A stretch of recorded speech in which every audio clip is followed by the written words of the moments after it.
Interlock education সেন্টারের পক্ষ থেকে সবাইকে স্বাগতম। আজকে আমরা অনুপাত এবং সমানুপাতের একটা শর্টকাট টেকনিক নিয়ে আলোচনা করব।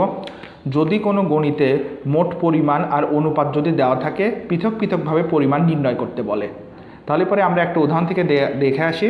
সেটা কি, 2160 টাকা ক খ গ এর মধ্যে 3:7:14 অনুপাতে ভাগ করে দেওয়া হলো। তাহলে এখানে মোট টাকা কত? 2160। এই যে মোট পরিমাণ দেওয়া আছে আর অনুপাত দেওয়া আছে। অনুপাত কত দেওয়া আছে? 3:7:14। এবং পৃথকভাবে নির্ণয় করতে বলছে। পৃথকভাবে বলতে কি বোঝাচ্ছে? এই যে কয়ের পরিমাণটা চাইছে।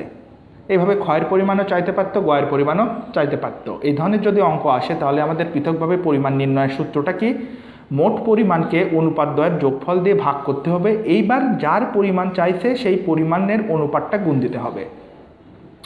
যেরকম এখানে কি, যদি আমরা খেয়াল করি যে মোট পরিমাণ কত? 2160। তার মানে 2160কে ভাগ দিতে হবে কত? অনুপাতগুলোর যোগফল 3 + 7 + 14। এই যে অনুপাত দ্বয়ের যোগফল দ্বারা এই যে ভাগ করা হলো। এখন তার সাথে গুণ করতে হবে কার?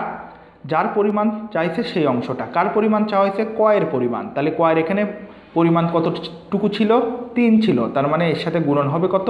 3। তাহলে এটা ক্যালকুলেশন করলে কত হয়? 270। কীভাবে 270 হয়? যদি আমরা 2160কে এই 14 আর 7 এই দুটো যদি যোগ করি তাহলে কত হয়?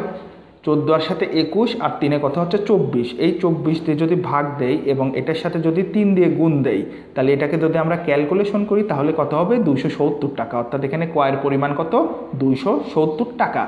একইভাবে যদি ক্ষয়ের পরিমাণ চাই তাহলে নিয়ম কি? মোট পরিমাণ অর্থাৎ 2160 ভাগ অনুপাত দ্বয়ের যোগফল। অনুপাত দ্বয়ের যোগফল কত? 3 + 7 + 14। এর সাথে গুণ দিতে হবে। যেহেতু ক্ষয়ের পরিমাণ চাইছে, এখানে ক্ষয়ের অনুপাত কত? 7। তার মানে এর সাথে গুণ দিতে হবে 7। একইভাবে যদি গয়ের অনুপাত চাই তাহলে শুধুমাত্র পরিবর্তন হবে এই স্থানটাই। অর্থাৎ এখানে যখন আমাদের গ চাবে, গয়ের পরিমাণ কত আছে? 14। এই 14টা দিয়ে একে গুণ দিতে হবে। ধন্যবাদ সবাইকে।